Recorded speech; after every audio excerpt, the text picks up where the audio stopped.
welcome back to Isle Lighthouse, just off of Ornsay on the Isle of Skye.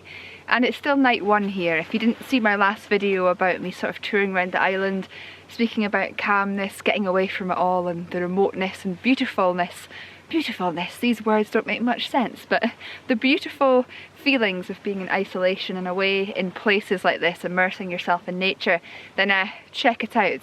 But it's still night one, and I wasn't going to do any photography this evening because I just wanted to sit and immerse myself in the beauty of this location. And the weather forecast earlier wasn't looking too promising either, but like, I can't explain this right, but every time myself and Sophie go away on a trip, we seem to bring the weather with us, and this has happened throughout the years that we've been coming to Skye. The weather forecast always looks rubbish, and then we get here and suddenly the sun comes out and we're greeted with beautiful conditions. We're incredibly lucky in many ways, and that's what's happened again this afternoon. So I just rushed back into the cottage and I've got my photography gear, and I'm going to go out and see if I can get some images because the light just now is beautiful and the location is even more beautiful, and I just want to enjoy it while I can because we're only here for 2 nights and we might not be lucky like this tomorrow. So just want to embrace it and enjoy it while we can, and hopefully get some beautiful images of this cottage and the lighthouse and the beautiful mountains that are surrounding this island in the southwest of the Isle of Skye.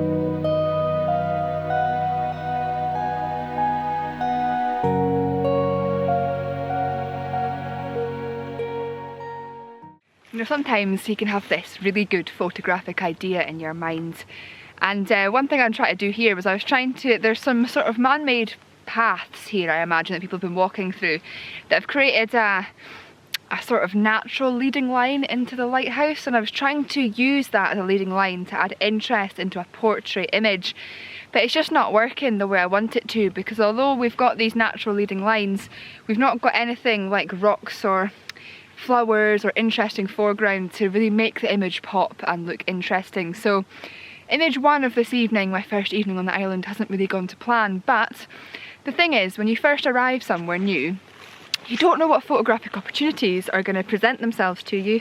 You don't know what's there, you don't know what's going to work. And this is why tonight I sort of just wanted to immerse myself in this island and enjoy it.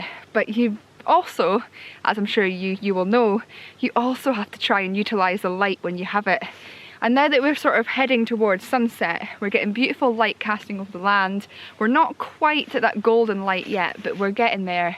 And it's so still, right? Today is the 1st of February and I am sweating. I'm not even joking. There's barely a breeze in the air, and when we were coming here today, it was about 12 degrees not that long ago, which for the 1st of February is so unseasonably warm. I think climate change is definitely happening. The climate is definitely getting warmer. We've barely had a winter this year, and if I'm honest, I was quite worried about coming to Skye, you know, right at the end of January / start of February, because I was really worried that the weather was going to be really bad and the journey was going to be horrendous and we were going to get snowed in. But this, to me, is like April or May weather. It's just beautiful, but very out of season.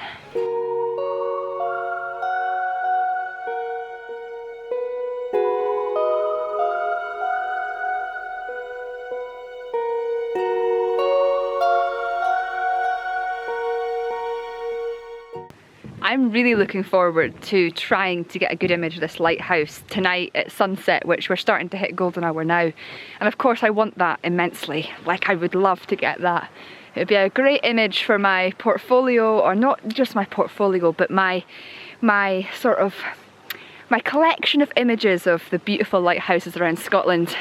But what I am really looking forward to is coming out, whether tonight or tomorrow night, probably both nights actually, because there's, you know, when you're on an island you want to enjoy it and immerse yourself in it, so probably both nights.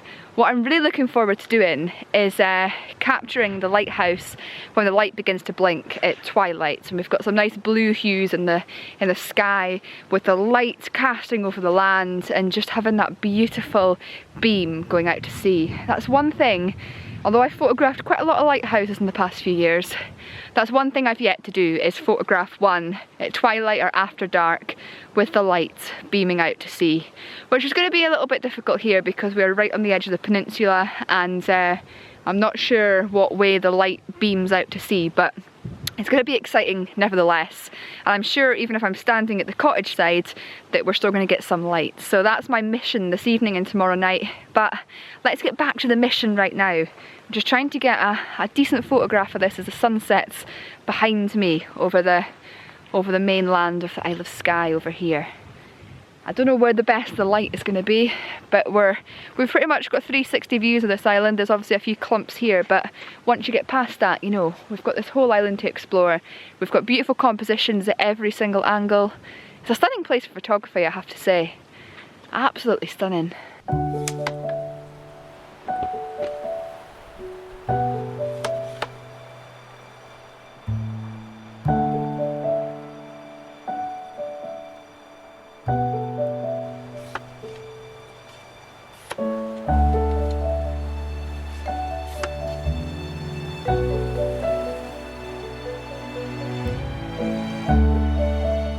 I currently have the camera set up doing a long exposure. It's something that I love to do in conditions like this when you've got lovely blue skies, you've got your polarising filter on.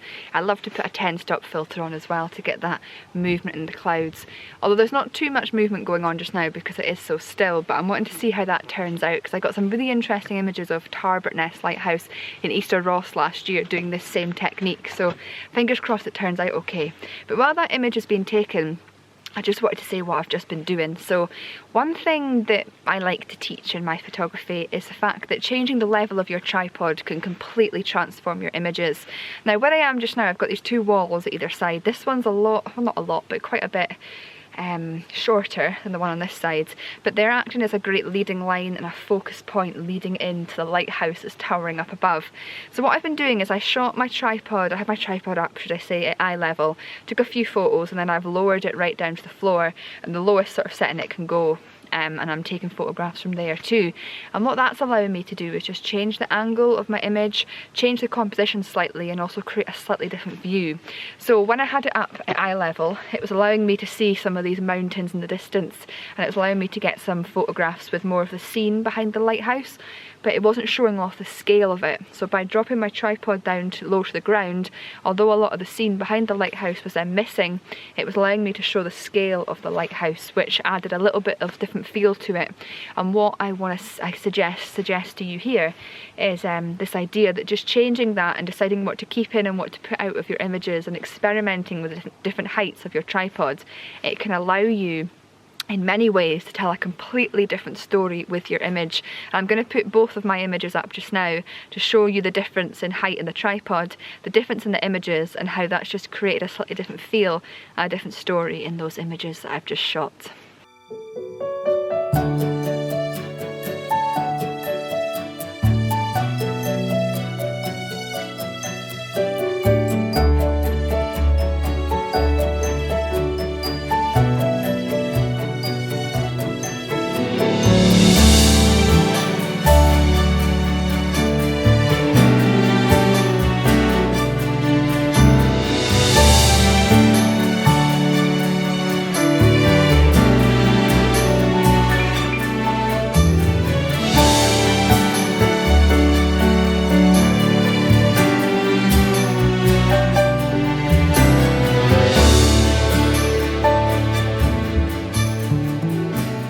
It's quite miraculous nature, and I've been standing here for about 15 minutes now, which isn't a long space of time at all when you're waiting for the light in landscape photography.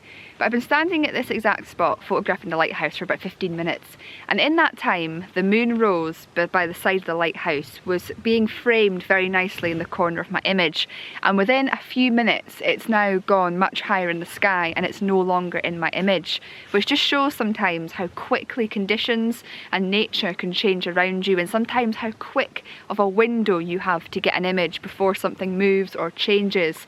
Another thing, within the last 2 minutes we had some nice, very subtle but nice orange light and pink light casting on the the mountains and the hills behind the lighthouse. And again, that only lasted about 2 or 3 minutes.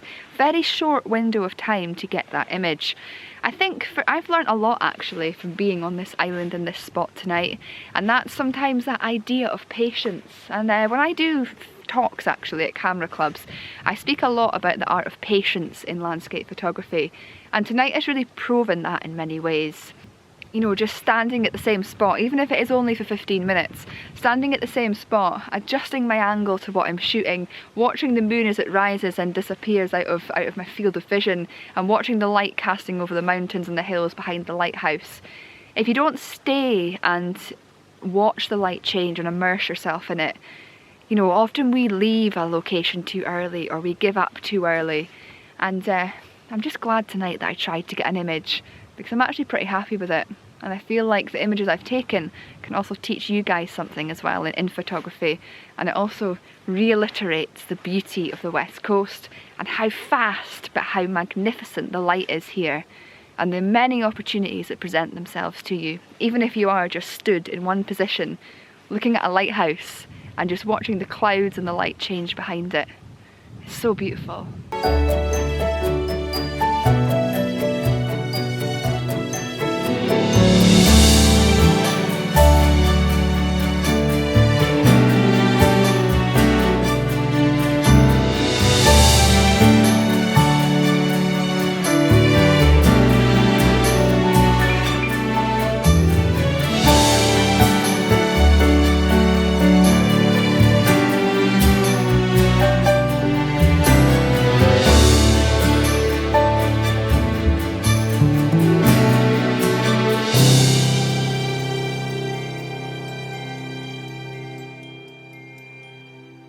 I'm actually quite happy with this afternoon after all.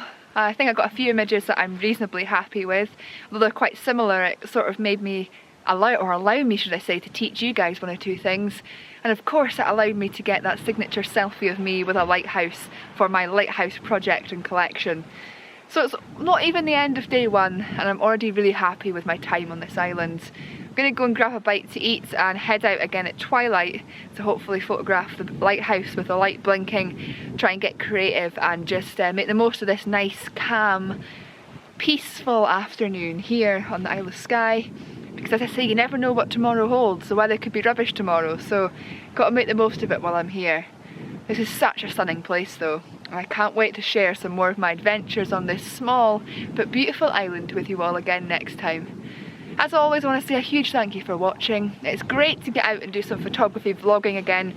It's been a while since I've done this, and although my channel is going to be more professional in style this year, it's going to have more presenting style content, I'll still continue with my photography vlogs because I love doing them. I just might not do them as frequently, but it's been great to do it today. Enjoy this stunning location and of course share it all with you. I'll see you all again next time.